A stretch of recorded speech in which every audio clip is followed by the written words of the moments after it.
warahmatullahi wabarakatuh. Waalaikumsalam warahmatullahi wabarakatuh. Selamat siang anak-anak. Ya. Gimana? Ini masih puasa? Masih. Ya. Walaupun dalam keadaan yang puasa, siang tetap semangat ya. Hari ini Bapak akan menjelaskan tentang salah satu alat terpuji.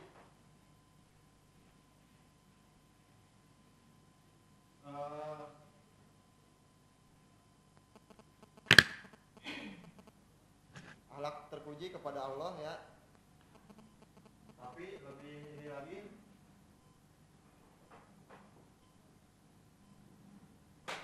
lebih jelas lagi kita akan membahas tentang sesuatu yang disebut dengan ikhlas. Sebelumnya supaya kita semangat ya, supaya terkonsentrasi, kita tes konsentrasi dulu ya. Semuanya lihat Bapak, coba mohon lihat Bapak konsentrasi. Halo yang di belakang itu lihat Bapak ya. Coba tangan kirinya lurus ya. Lalu diputar ke arah dalam 180 derajat. Nah, tangan kanannya di atas, dikepal, di atas, kepak, di atas dari kepak, udah. Lalu diputar ke arah kanan 3 kali. 1, 2, 3. Ada yang bisa? Ada yang enggak ya? Makanya konsentrasi.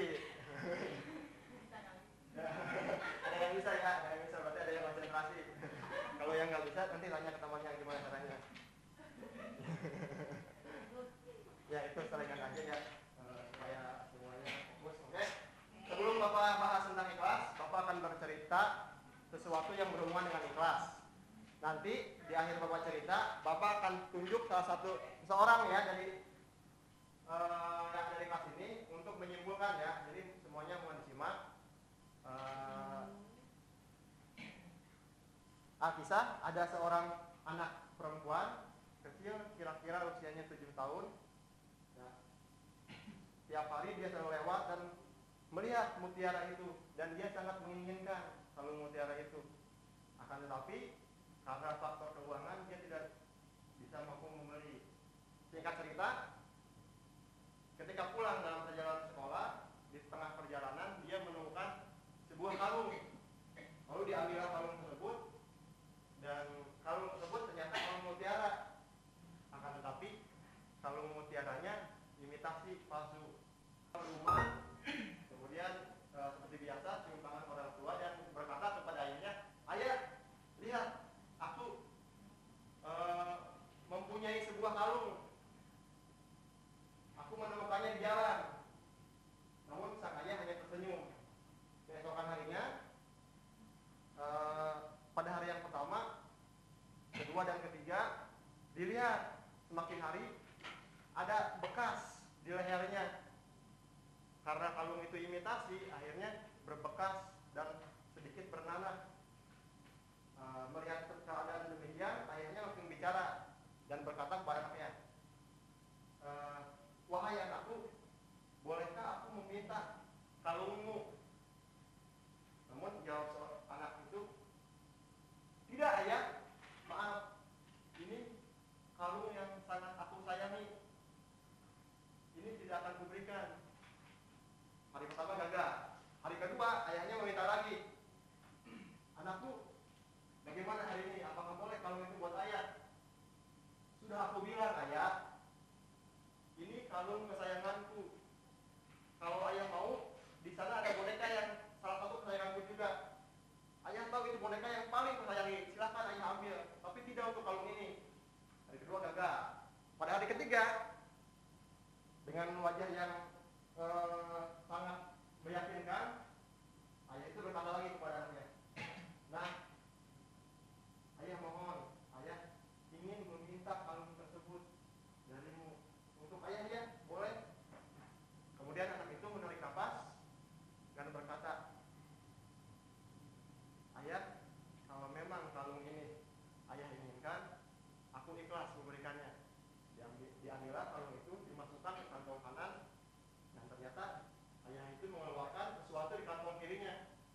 kemudian mengasihkan dan membangkaikannya.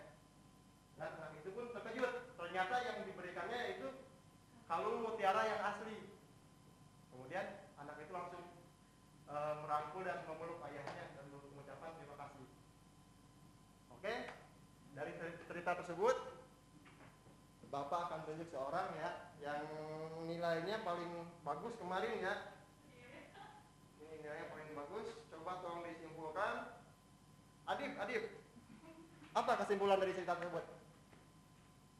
Kesimpulannya, yang kita harus bersikap ikhlas karena hati ikhlas itu sangat berat ketika kita memberikan sesuatu yang sangat kita cintai. Ya. Ya. Luar biasa, tepuk tangan dong. Luar biasa ya jawabannya. Ya, jadi pada intinya cerita tersebut tentang sebuah keikhlasan. Nah, ya. Apa itu ikhlas? Seperti apa ikhlas?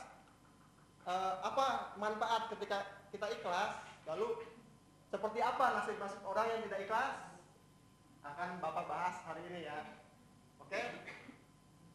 Secara etimologis, ikhlas itu berasal dari bahasa Arab yang merupakan bentuk masdar dari kata akhlasa yang berasal dari kata khalasa. Artinya ini sesuai dengan konteks kalimatnya ya, bisa berarti syafaat, jernih, atau wasalima selamat, atau wasola sampai, atau itajala memisahkan diri. Maksudnya di dalam menjalankan amal ibadah apa saja harus disertai dengan niat yang ikhlas tanpa pamrih. Ya. Nah, kemudian bagaimana Al-Quran menyebutkan tentang ikhlas? Itu ada di dalam surat Al-A'raf ayat 29 ya. A'udzubillahi minasyaitonirrajim. Bismillahirrahmanirrahim. Qul amara rabbi bil qisti wa aqimu wujuhakum inda kulli masjidi wad'uhu mukhlisina lahuddin kama bada'akum ta'udun. Yang artinya, katakanlah Tuhanku menyuruh menjalankan keadilan, dan katakanlah luruskanlah muka dirimu di setiap sembahyang dan sembahlah Allah dengan mengikhlaskan ketaatanmu kepadanya sebagaimana Dia telah menciptakan kamu pada permulaan, demikian pula lah kamu akan kembali kepadanya. Ya, jadi maksud ayat tersebut apapun tentang suatu kebaikan diniatkan karena Allah lillahi ta'ala, ikhlas. Nah, seperti anak kecil yang sebelumnya Bapak ceritakan, ketika dia ikhlas ternyata dia digantikan dengan sesuatu hal yang jauh lebih baik. Nah, lalu bagaimana orang-orang yang tidak ikhlas? Ada sebuah hadis ya yang intinya yang maknanya seperti ini. Jadi ada 3 golongan. Yang pertama kali dihisab nanti pada hari kiamat. Yang pertama itu adalah seorang yang mati syahid. Kemudian ditanya, apa yang telah kau gunakan? Nikmat apa yang telah kau gunakan dengan menjadi seorang mujtahid? Ya, yang mati syahid ya, nikmat apa? Kemudian dijawab oleh orang itu, ya Allah, aku membela agamamu untukmu sampai aku mati syahid. Lalu Allah berfirman, kamu dusta, kamu melakukan hal demikian karena ingin dipuji sebagai seorang pemberani. Lalu Allah memerintahkan agar orang tersebut diseret ke neraka. Yang kedua, orang yang pertama kali dihisab yaitu seseorang yang belajar dan mengajarkan Al-Quran. Kemudian ditanya, nikmat apa yang telah kau gunakan untuk mengajar dan belajar Al-Quran? Orang itu menjawab, ya Allah, aku berniat membaca dan mengajarkan Al-Quran untukmu, semata-mata untukmu. Kemudian Allah berfirman, kamu dusta, kamu belajar dan mengajarkan Quran karena ingin disebut orang yang baik. Kamu ingin disebut sebagai qori. Lalu Allah perintahkan orang tersebut untuk menyeret ke dalam neraka. Yang ketiga, orang yang pertama kali dihisab yaitu adalah seseorang yang diberi kelebihan hartanya atau orang kaya. Ditanya ke orang tersebut, nikmat apa yang telah kau berikan atas kekayaanmu? Dijawablah oleh orang tersebut, hampir setiap harinya aku memberikan sedekah untukmu ya Allah.